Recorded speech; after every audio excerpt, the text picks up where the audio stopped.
दोस्तों welcome back to your channel the Maurya FT classes. इस video में हम जानेंगे कि एक सैलरीड एम्प्लॉय जिसे कि एचआरए यानी हाउस रेंट अलाउंस रिसीव होता है उसमें कितना पोर्शन उसका एग्जेम्प्ट होता है और कितने पोर्शन पे टैक्स लगता है।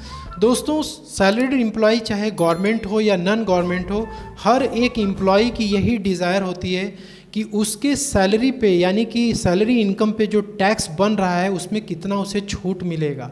तो मैं समझता हूँ कि एचआरए एक ऑप्शन हो सकता है एक सैलरी एम्प्लॉय के लिए, जिसके द्वारा कि वो अपने टैक्स को कुछ हद तक कम कर सकता है। का एग्जेम्पशन और टैक्स बेनिफिट आपकी टैक्स लायबिलिटी को कम करने के लिए दी जाती है।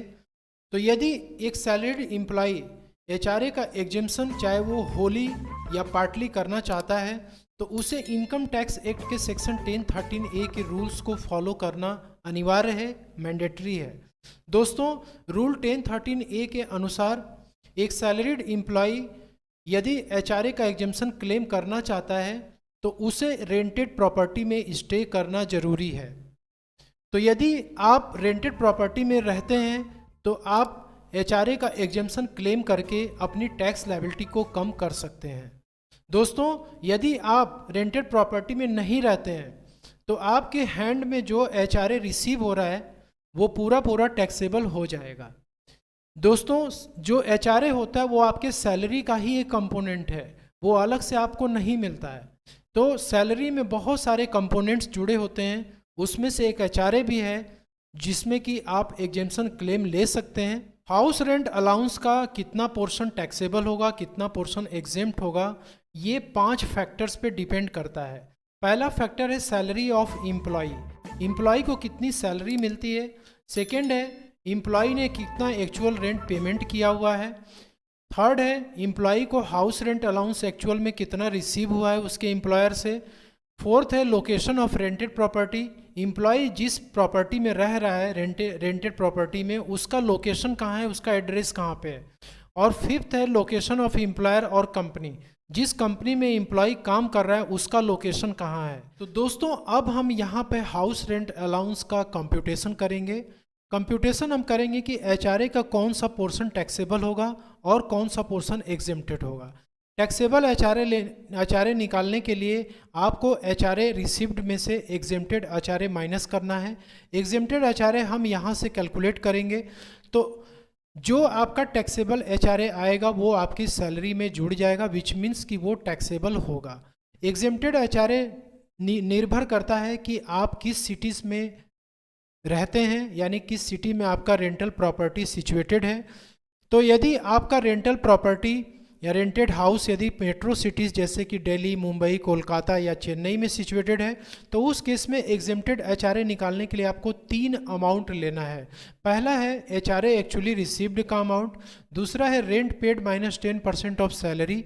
अब ये जो सैलरी है ये बेसिक सैलरी नहीं है, इस सैलरी को निकालने के लिए आपको बेसिक सैलरी का अमाउंट प्लस डीए, यदि डीए एम्प्लॉयमेंट बेनिफिट का यदि पार्ट है तो ही लेना है, नहीं तो नहीं लेना है।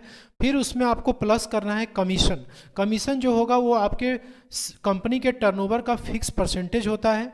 तो ये तीनों को जब जोड़ते हैं तो सैलरी निकलता है एचआरए के कैलकुलेशन के लिए। Rent paid minus 10% of salary और 50% ऑफ सैलरी तीसरे वाले पॉइंट में।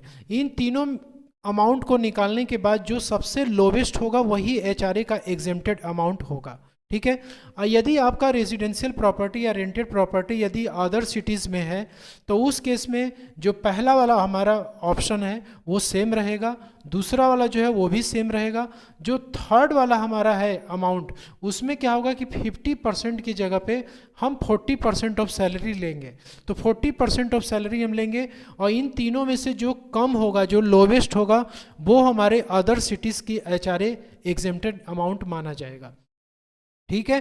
तो एग्जेम्प्टेड एचआरए आपका निकल गया। एग्जेम्प्टेड एचआरए में से आप एचआरए रिसिप्ट को माइनस करेंगे तो आपका टैक्सेबल एचआरए आ जाएगा। तो दोस्तों एचआरए का टैक्सेबल पोर्शन और एग्जेम्प्टेड पोर्शन को निकालने के लिए यहाँ पे हमने एक एग्जांपल आपके लिए लिया हुआ है। जैसे basic salary 50,000 rupees per month है, rent paid 15,000 rupees per month, HRA receipt 20,000 rupees per month, और जॉब जो सिटी में जो एम्प्लॉय कर रहा है वो मुंबई है। यहाँ पे बेसिक सैलरी के अलावा और कोई भी अलाउंसेस नहीं है, जैसे कि डियरनेस अलाउंस हो गया या फिर कमीशन हो गया। यदि आपके केस में यदि डियरनेस अलाउंस है या कमीशन है तो आप सैलरी में उसको ले सकते हैं, अदरवाइज मेरे केस में नहीं है, इसलिए मैं यहाँ पे इसको इंक्लूड नहीं कर रहा हूँ। अब हम निकालेंगे कि एचआरए का कौन सा कंपोनेंट एग्जेम्प्ट होगा।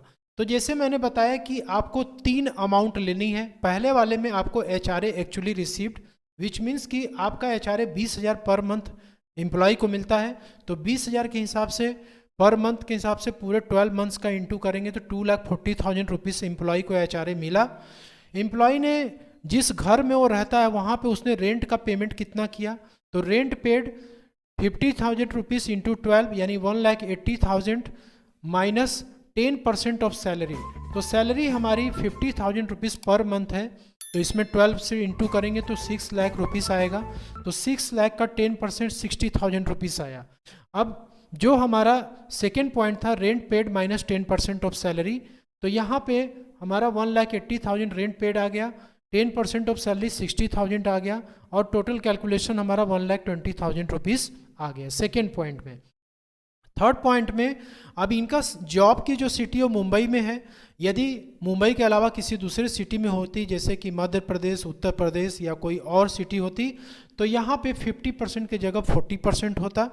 यहाँ पे मुंबई है इसलिए हम 50% ऑफ 6 लाख रुपीज़, जैसे कि थर्ड ऑप्शन में था कि 50% ऑफ सैलरी, तो 50% ऑफ रुपीज़ 6 लाख यानी कि यहाँ पे 3 लाख रुपीज़ आ गया। अब इन तीनों में से जो हमने कैलकुलेशन किया, इन तीनों में से जो सबसे कम होगा, लोवेस्ट होगा, यानी इन तीनों में से हमारा 1,20,000 रुपीज़ लोवेस्ट है, तो ये 1,20,000 रुपीज़ एग्जेम्प्ट हो जाएगा। यानी ये 1,20,000 रुपीज़ आपका एचआरए एग्जेम्प्टेड अमाउंट है। अब यहाँ पे टैक्सेबल एचआरए हम निकालते हैं।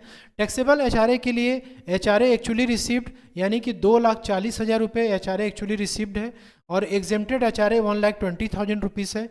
तो हमने जब इसको माइनस किया तो हमारा 1,20,000 रुपीज़ क्या आ गया, टैक्सेबल एचआरए आ गया। ये टैक्सेबल एचआरए आपकी सैलरी में जुड़ेगा, उसके ऊपर टैक्स कैलकुलेट किया जाएगा।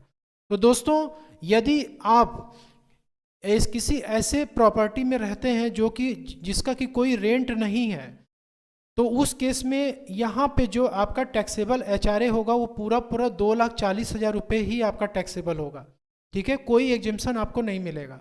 दूसरी बात आपको ध्यान रखनी है कि आप ऐसे रेंटेड प्रॉपर्टी में रहते हैं जहाँ पे कि आपको 1 साल में 1 लाख के ऊपर यदि किराया आप पेमेंट कर रहे हैं, तो उस केस में आपको लैंडलॉर्ड का पैन नंबर जरूर लेना है। ठीक है, पैन नंबर लेना है, क्योंकि जब आप लैंडलॉर्ड का पैन नंबर डालेंगे तभी आपको एग्जेम्पशन मिलेगा, अदरवाइज आप इस एग्जेम्पशन को लूज कर देंगे। तो बी केयरफुल। तीसरी पॉइंट ये है कि यदि आप अपने पेरेंट्स के साथ रहते हैं तो भी आप एग्जेम्पशन क्लेम कर सकते हैं। उसके लिए तरीका ये है कि आपको एक रेंट एग्रीमेंट अपने पेरेंट्स का कराना होगा, उसमें रेंट दिखानी होगी और दिखाने के बाद आप वहाँ पे भी एचआरए क्लेम ले सकते हैं, क्योंकि आपके पेरेंट्स यदि आईटीआर फाइल करते होंगे तो वो अपने आईटीआर में उस रेंटल इनकम को शो करके वो टैक्स पेमेंट करेंगे। ठीक है दोस्तों, तो वीडियो कैसी लगी दोस्तों आप ज़रूर कमेंट बॉक्स में लिख के बताना। यदि कोई डाउट है तो आप कमेंट बॉक्स में ज़रूर पूछिएगा, और किसी और टॉपिक पे यदि आप वीडियो चाहते हैं तो कमेंट बॉक्स में ज़रूर लिखिएगा। यदि वीडियो अच्छी लगे तो दोस्तों लाइक शेयर ज़रूर करिएगा। Thank you so much for watching this video.